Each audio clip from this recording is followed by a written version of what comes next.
Mike Verlack here to entertain you with the help of Christopher Young. Alright,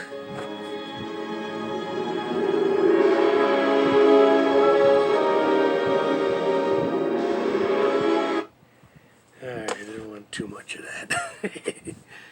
But, yep. The Lament Configuration. This is going to be one of a series of videos because I'm doing a kind of film, Mike P's film reflection, the entire Hellraiser series. There's a lot of videos out there on the subject matter of the Hellraiser series, and a lot of them seem to only talk smack and about how terrible the Hellraiser series has become. I just want to let you know right off the bat, that's not my intent here. I don't hold to the opinion that all the movies are masterpieces, but this is merely my take on the Hellraiser series, started by Clive Barker with the first movie back in 1987. I'm not necessarily a hardcore fan of gore in movies. I'm not appalled by it, but I accept it as part of the storytelling. But I did want to take this opportunity to share something I learned recently in the difference between American horror and Asian horror. Apparently that itchy, buggy feeling, apparently in Asian horror storytelling, that itchy, buggy feeling has more of a relationship with spirituality within the Asian community. Something I learned recently, interesting. I thought I'd share it. As I go through the series, and this pertains mainly to the first few films, actually, I'm going to highlight specific quotes, slogans, and specifically some of the awesome dialogue from the Pinhead character. I do have an original VHS copy of the film. This image was actually my introduction to who Pinhead was and the Hellraiser movie. He'll tear your soul apart. And although he does say that phrase in the movie, he doesn't say he'll tear your soul apart. He says will tear your soul apart. Oh, no tears, please. It's a waste of good suffering. Oh, we have such sights to show you. Ah, the suffering, the sweet, sweet suffering. Even though I already own the movie, I did buy the 20th 20th anniversary edition because I liked the cover. And I like the fact that even the disc itself had featured designs from the Lament configuration. Made by that fictional French guy, Le Merchant. Okay, so I was still a child when I saw the first movie at the theater in 1987. But I remember being in the theater and watching it and comprehending 80% of what I was seeing. It was not like any horror film I was aware of up to that point in my life. The poster said, he'll tear your soul apart. But the actual line from the film is, will tear your soul apart. Kirsty Cotton makes a deal she believes will save her from an immediate fate to these people, for lack of a better term. I'm not going to go into super details because the only people who are going to be watching this are hardcore Hellraiser fans anyways. My effort really is just, I will go into more detail than some of the other films in the series, but not so much the first one because I just feel it's be overkill. Anybody who watches this is just going to be Hellraiser fans anyways, fellow Hellraiser fans, only going to be interested in seeing it anyways. So. Another reason why I'm going to put it in parts. Now, watching as a child, I didn't know the song yet, but in the years since, the scene with Julia's transformation into a murderer. The song "Murder by Number" by the Police always would pop into my head.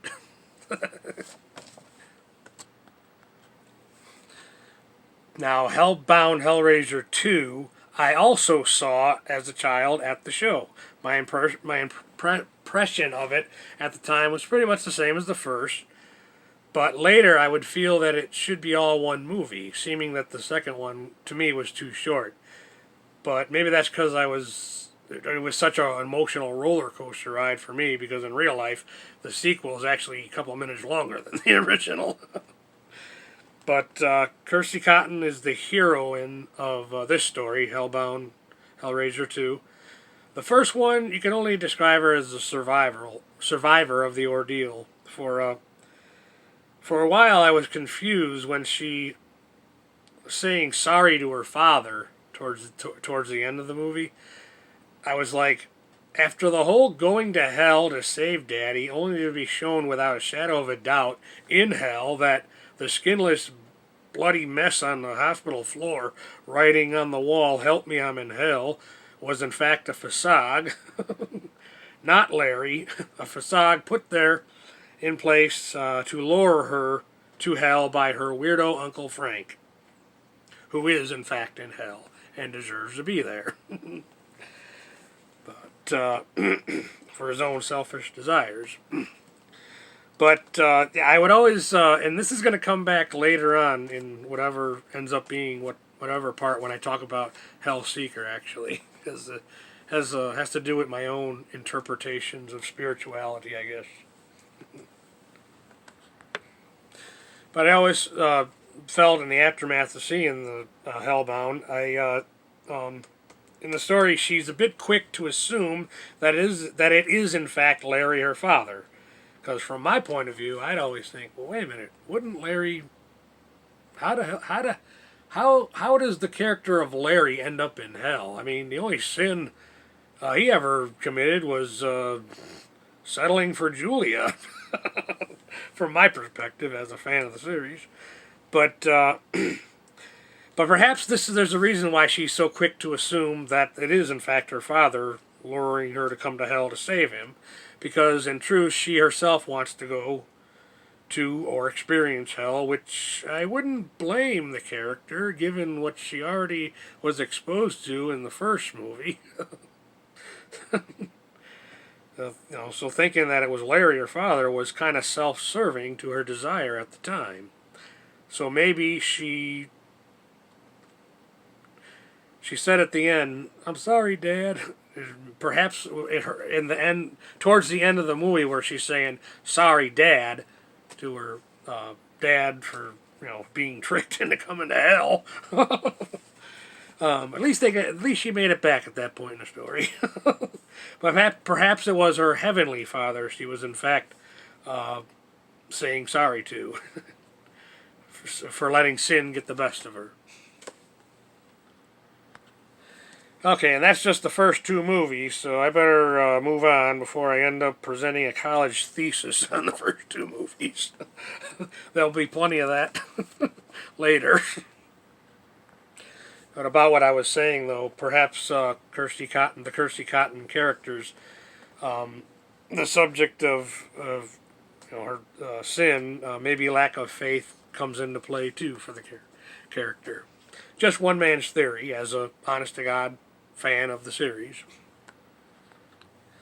I guess I'll end part one of this video series by sharing some of my favorite dialogue from Hellbound Hellraiser 2. "Go on, but trick us again, child, and your suffering will be legendary, even in hell." That's what he says to Kirsty when he thinks that she's going to be just trying to make another deal with him, and he's no longer interested in deals. And she says, "Just information." He says, "Go on, but trick us again, child, and your suffering will be legendary, even in hell." Other cool lines from the Pinhead character in Hellbound is, when Kirsty and the other girl go off to find her father in hell. He says, "Feel free, explore. We have all eternity to know your flesh." And after he starts getting frustrated, he says, "No more deals, Kirsty. It is your flesh we wish to experience, not your skill of bargaining." Oh, Kirsty, so eager to play, so reluctant to admit it. All right, I want to end this one with a personal observation in regards to the first two Clive Barker Hellraiser movies. Regards to the Frank and Julia characters, Frank in the first movie and Julia in the second one. They go through all this netherworld BS, got newly generated bodies with new healthy lungs, and what's the first thing they do? Smoke a cigarette and destroy their newly gotten lungs. I mean, it just didn't make sense to me, even as a child. I mean, they're getting this second chance in a way in the physical world, and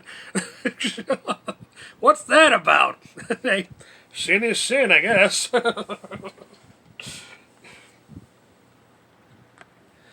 I mean, if I'm the only one, if anybody else ever thought that in regards to that situation as a fan of the show, let me know in the comments below.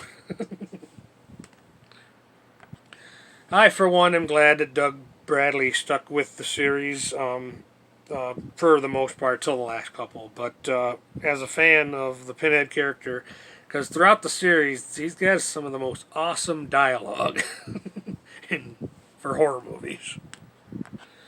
Alright, well, it's over 12 minutes, and that's just the first two movies, so I'll end this one here. This will be part one. I'm also gonna make a video featuring time traveling to Halloween 1999 for a little thing that we did involving this thing when we were kids. But I gotta be careful because some of that stuff would get me in trouble. Make sure I use it in a fair use manner. So this will be part one. Hope you are intrigued enough to see the rest of them.